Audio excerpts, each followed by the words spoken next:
kita menjumpai di media sosial, baik itu non-elektronik ataupun elektronik, atau mungkin ada di antara kita semua yang pernah merasakannya sendiri, sebuah gerakan sosial yang dipionirkan oleh masyarakat, sekelompok orang yang beramai-ramai ingin melakukan gerakan reformasi yang acap kali berbalut demonstrasi atas isu-isu tertentu. Demonstrasi bukan lagi menjadi hal yang tabu di telinga masyarakat Indonesia, terkhusus ketika misalnya para petinggi negara kita mengeluarkan regulasi yang bertentangan dengan ideologi masyarakat. Masyarakat Indonesia cenderung terstimulan untuk melakukan aksi protes sosial, baik itu turun ke jalan atau hanya mendemonstrasikan aspirasi mereka lewat media sosial. Jika kita membahas soal gerakan sosial, tidak lengkap jika kita tidak membahas unsur yang paling penting di dalamnya, yaitu collective behavior atau perilaku kolektif. Lalu apa sebenarnya perilaku kolektif itu dan bagaimana kaitannya dengan gerakan sosial? Penjelasan lebih lanjut akan dipaparkan oleh teman-teman saya. Perilaku kolektif adalah suatu tindakan yang relatif spontan, tidak terstruktur dan tidak stabil yang dilakukan oleh sekelompok orang untuk menghilangkan atau melawan rasa ketidakpuasan dan kekecewaan.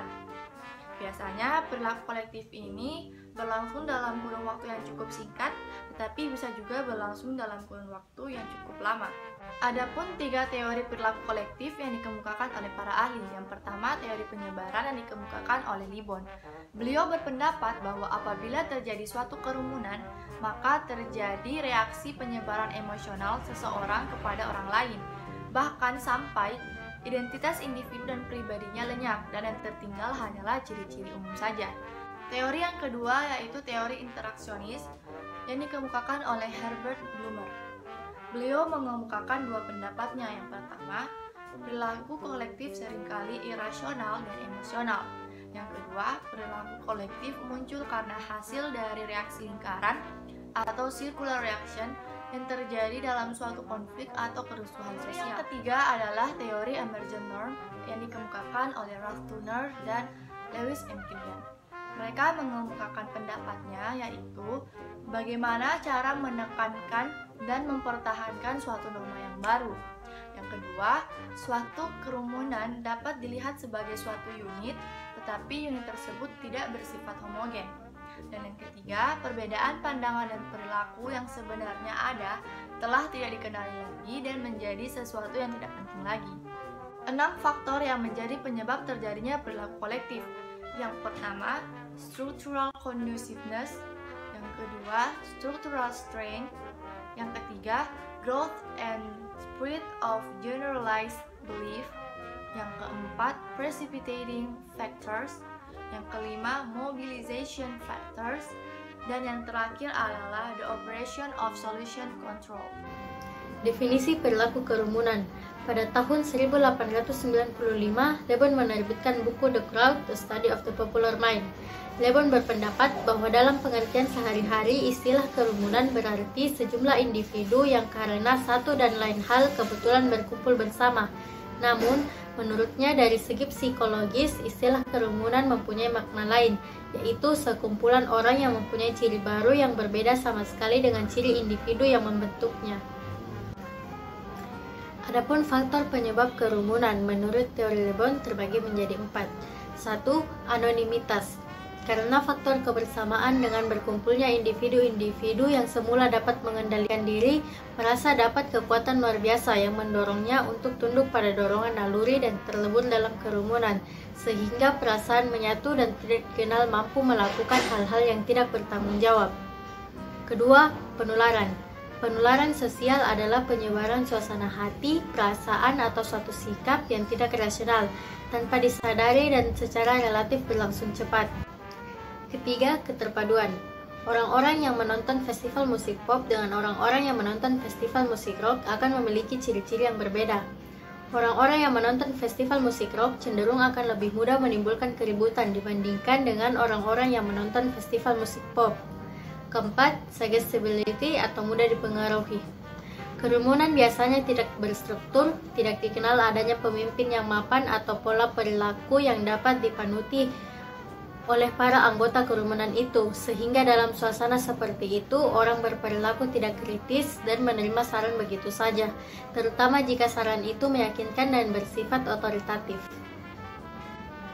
Pengertian gerakan sosial.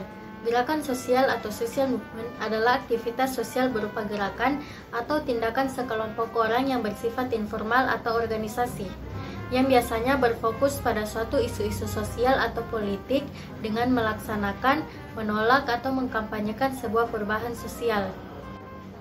Klasifikasi gerakan sosial. Ada 4 tipe gerakan sosial oleh David F. Eberle, yaitu sebagai berikut. 1. Gerakan sosial alternatif, yaitu gerakan yang bertujuan mengubah perilaku tertentu dalam diri individu. Kedua, gerakan sosial redemptif, yaitu gerakan yang bertujuan mengubah keseluruhan perilaku individu. Gerakan ini memiliki sasaran yang sama dengan gerakan alternatif, yaitu individu namun berbeda dalam cakupannya. Ketiga, gerakan sosial reformatif adalah gerakan perubahan atau reformasi pada segi atau bagian tertentu dari masyarakat. Keempat, gerakan sosial transformatif. Gerakan ini menunjuk pada gerakan untuk mentransformasikan tatanan sosial itu sendiri. Menurut Klandermans, ada beberapa faktor yang menyebabkan terjadinya gerakan sosial. Yang pertama, ketegangan. Yang kedua, stres. Yang ketiga, massa. Yang keempat, emosional. Kelima, ketidakirasionalan. Yang keenam, penularan perasaan. Yang ketujuh, keterasingan. Dan yang kedelapan adalah frustasi serta deprivasi relatif. Gerakan sosial yang dilakukan oleh sejumlah organisasi mahasiswa yang menolak berbagai bentuk peraturan dan kebijakan yang telah dibuat oleh para penguasa serta para wakil rakyat, yang dinilainya akan membebani kehidupan rakyat, terutama bagi mereka yang berada pada strata bawah. Misalnya aksi gerakan sosial demonstrasi mahasiswa atau unjuk rasa masyarakat. Bapak tidak merasakan bagaimana isi anak kami menunggu di sana. Contoh isu pertama, unjuk rasa masyarakat menolak PPKM darurat. Masyarakat menilai kebijakan yang telah dibuat oleh pemerintah sangat menyengsarakan mereka karena terlalu banyak membatasi kegiatan yang mereka lakukan. Dimulai dengan jam tutup warung yang lebih awal, yang membuat para pedagang kecil tentunya harus menutup warungnya sebelum waktunya. Padahal jika tidak ada kebijakan tersebut, pedagang bisa meraup untung yang lebih banyak. Namun, sayangnya setelah menggelar aksi ini, masyarakat kemudian melakukan long march ke Gedung Sate. Namun, saat tiba di kawasan perempatan Jalan Dago Selanjana, massa yang tak terkendali menutup jalan. Kericuhan yang terjadi pada aksi ini membuat tujuan utama dari aksi ini pun gagal untuk terrealisasikan, di mana tuntutan yang dibawa dalam aksi ini antara lain penghapusan PPKM dan tuntutan mengenai elektabilitas dan kinerja pemerintah.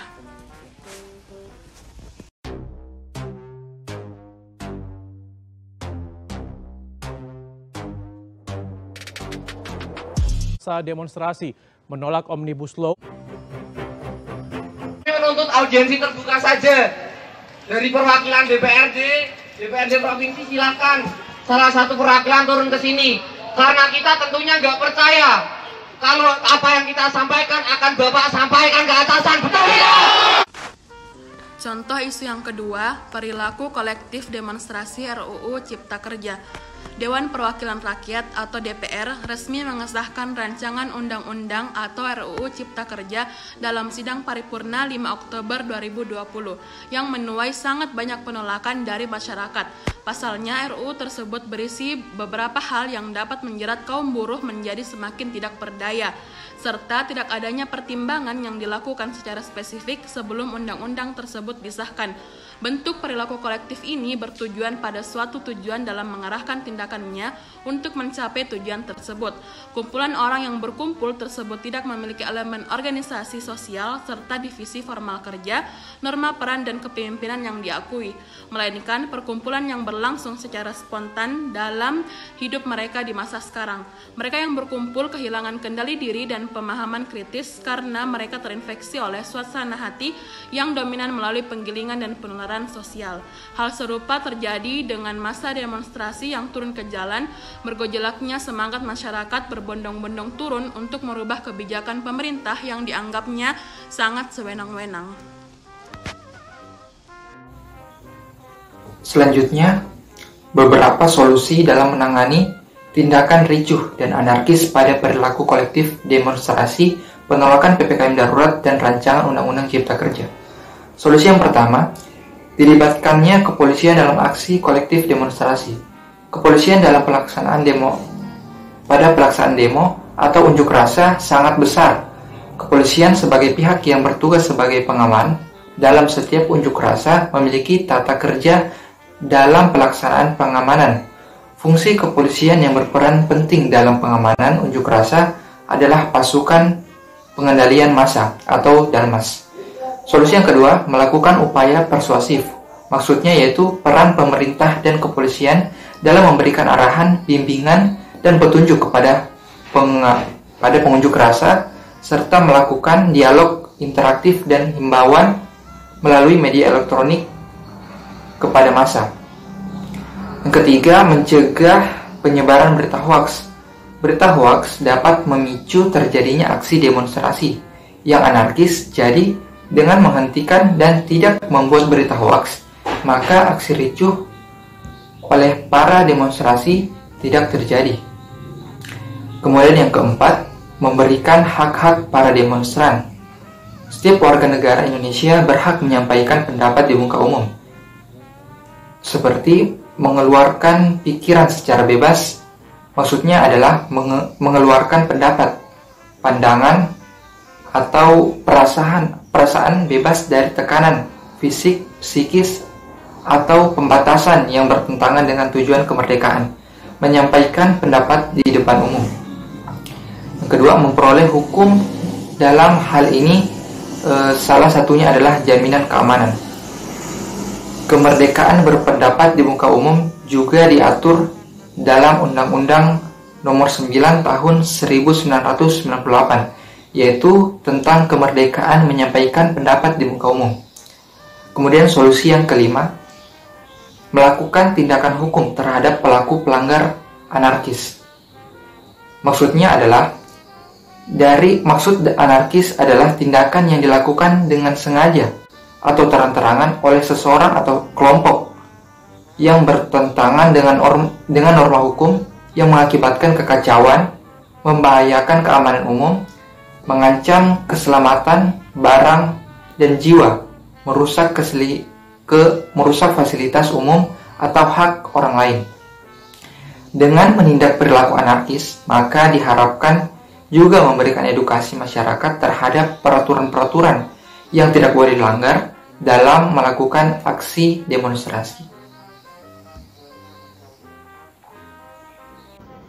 Baik, itulah tadi pembahasan mengenai perilaku kolektif dan gerakan sosial. Adapun kesimpulan yang dapat diperoleh ialah perilaku kolektif adalah suatu tindakan yang relatif spontan, tidak terstruktur dan tidak stabil dari sekelompok orang yang berjuang melawan atau menghilangkan rasa ketidakpuasan dan kecemasan. Perilaku kolektif selalu berhubungan dengan orang yang berkerumun. Perilaku kerumunan adalah suatu tindakan sekumpulan orang yang berkumpul di sekitar seseorang atau suatu kejadian, sadar akan kehadiran orang lain dan dipengaruhi oleh orang lain. Gerakan sosial adalah aktivitas sosial berupa gerakan atau tindakan sekelompok orang yang bersifat informal atau organisasi, yang biasanya berfokus pada isu-isu sosial atau politik dengan melaksanakan, menolak, atau mengkampanyekan sebuah perubahan sosial.